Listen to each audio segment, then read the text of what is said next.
Okay, got her running. As you can see, here's the tube. Absolutely no blow pass by it. Look at the exhaust. Nothing. I mean, there's no smoke, no nothing coming out.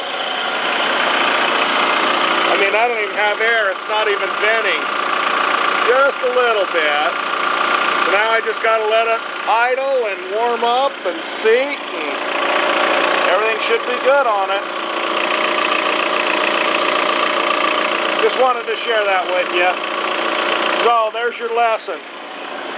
Just because somebody tells you it's blow-by doesn't necessarily mean that it's a ring. It can be, obviously, a blown head gasket. So, okay. What a pain to get apart.